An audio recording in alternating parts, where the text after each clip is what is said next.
घटाउ सिकेर पनि जीवनका जोड घटाउहरुमा किनभने जीवनको जोड घटाउ भनेकै उपन्यास होला सायद कथा कविता गीत उपन्यास लेख रचनाहरु त्यहाँभित्र दर्शन हामीले जीवनलाई छुने भाव लेखिएन भने साहित्यले कसैलाई पनि छुँदैन।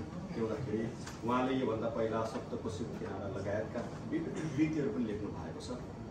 हिजो हामीले विराट चोकमा गजल महफिलमा मन थेगुवा सर अभागी थेगुवा सरलाई सम्मान गरिरहेका थियौं। उहाँले लेखेको एउटा किताबसँग मनुष्यले त्यो किताबको कुरा त्यो सप्तकोशी किनारा सायद यो संयुक्त थियो होला हैन सर? हो संयुक्त भएर मैले हिजो पनि त्यहाँ सम्मान पत्र त्यो बनाइरहँदा थेगुवा अभागी थेगुवाजीलाई सम्मान पत्र बनाइरहँदा त्यो कुरा आएको थियो।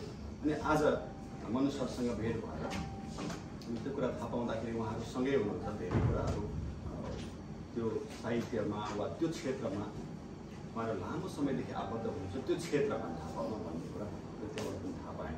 अनि अहिले इन्दिरा म्यामले बोलिरहँदा म यो उपन्यासको यति गहिराईमा पुगेँ कि मलाई निस्किन अब उपन्यासै पढ्नुपर्छ है, किनभने मलाई त्यति चाह लाग्यो। किनभने मैले त 2 कक्षादेखि ठ्याक्कै मेरो साथी भनेको मेरो साथी सङ्गी सहेली जे भनौँ हामी स्कुलमा पनि त्यही साथी छ। म त टाढीमा गोठाला गर्ने मान्छे हैन, घाँस काट्ने गोठाला गर्ने घाँस काट्न 1.5 घण्टा लगाएर चाहिँ हिँड्ने जाने डोको बोकेर नाम्लो बोकेर बाटोभरिको मेरो साथी नै लिम्बू साथी। मैले स्कुलमा सँगै पढ्ने साथी नै लिम्बू साथी, छिमेकी नै लिम्बू हैन। त्यो भए पछाडि यो विराट चोक बस्छु लामो समयदेखि 20-22 वर्ष भयो। यहाँ चाहिँ एकदमै कम मात्रै लिम्बूको घरमा पुग्छु म। तर घर पुग्ने बित्तिकै फेरि मेरो त एकदमै छिमेकी थियो। एउटा अर्को चाहिँ इन्दिरा म्यामले भनिरहँदा उहाँलाई त्यो धरानको कुरा म 1 मिनेटमा म सकिहालेँ। त्यहाँबाट तपाईँको कुरा सुन्नु छ, किनभने तपाईँलाई मैले अलिक बढी समय दिएँ भने मलाई यति खुसी लाग्छ कि तपाईँले बोलेको हरेक शब्द सुनेर फेरि अर्को ठाउँ फेरि बोल्ने प्र्याक्टिस गर्छु। अनि मैले के भन्न खोजिरहेको छु भने उहाँले जुन भन्नुभएको छ नि अलिकति डर लाग्दो वा हैन त्यो समुदाय, मलाई चाहिँ के लाग्छ भने डर भन्दा पनि ठुलो माया ममता स्नेहको कुरा होला कि छिमेकमा यति सुकिलो आँगन छ, यति सफा राखेको घर छ, यति सफा किचन छ, यति सफा भाँडाकुँडाहरू छन् र पुग्ने बित्तिकै यति प्रेमले लो बसाउन भन्नुहुन्छ, तातो चिसो नसोधिकन ल्याउनुहुन्छ, यो खाएर जाऊ त्यो खाएर जाऊ भन्नुहुन्छ। त्यो हाम्रो संस्कारमा चाहिँ छैन। हाम्रोमा के चिया खाने चिया बनाऊ एकछिन बस्ने हो भन्ने संस्कार छ। लिम्बू संस्कारमा, राई संस्कारमा, तामाङ संस्कारमा, नेवार संस्कारमा चाहिँ के छ भने आउने बित्तिकै प्रेमपूर्वक राख्ने अनि नसोधिकन 1 गिलास पानी ल्याइदिइहाल्ने, चिया बनाइहाल्ने, त्यो चाहिँ सबैभन्दा ठुलो हाम्रो नेपालको संस्कार मलाई त्यस्तो लाग्छ। अनि अर्को चाहिँ सम्भवतः अमितजीहरू आउँदै हुनुहुन्छ।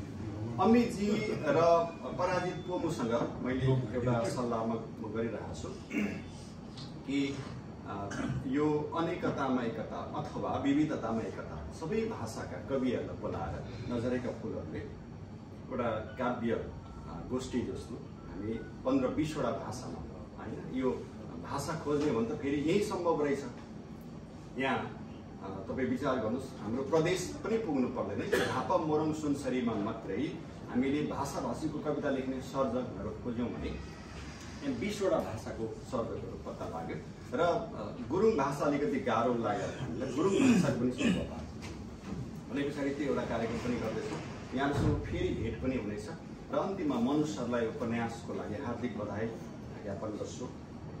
यो यहाँ अब अलिक थोरै छु, मैले अघि गजेन्द्र शर्मा अलिकति गाली पनि गरेको छु कि यो जानकारी अलिकति अगाडि हामी जस्तो केही न केही गर्न खोज्ने साहित्यमा काम गरिरहेका साथीहरूलाई 1 दिन अगाडि परामर्श गर्नु भए चाहिँ अलिकति यो भित्ता राखिएका कुर्सीहरू के हो त्यो भरिन्थे हैन। अनि सर इडिङ्गोको मालिक हुनुहुन्छ, तपाईँप्रति त यति म खुसी छु कि यस्तो राम्रो संरचना यहाँ हामीले लोचन भट्टराईलाई ल्याएर राखेका छौँ, विभिन्न कलाकारलाई यहाँ ल्याएर राखेका छौँ। हामी कहिलेकाहीँ आफै म अस्तिको दिन बेलुका यहाँ आफै सुतेका थिएँ। यति सुविधा सम्पन्न म्यानेजर साहब एकदम रमाइलो मान्छे हुनुहुन्छ, तपाईँको होटलको म्यानेजर। यो होटल पनि एकदमै आउँ लाग्ने बसौँ लाग्ने छ। अनि तपाईँले जसरी आज यो सहजीकरण गरिदिनु भएको छ, सहयोग गर्नु भएको छ, त्यसको लागि हार्दिक आभार र मनुष्यहरूलाई फेरि पनि बधाई, धन्यवाद।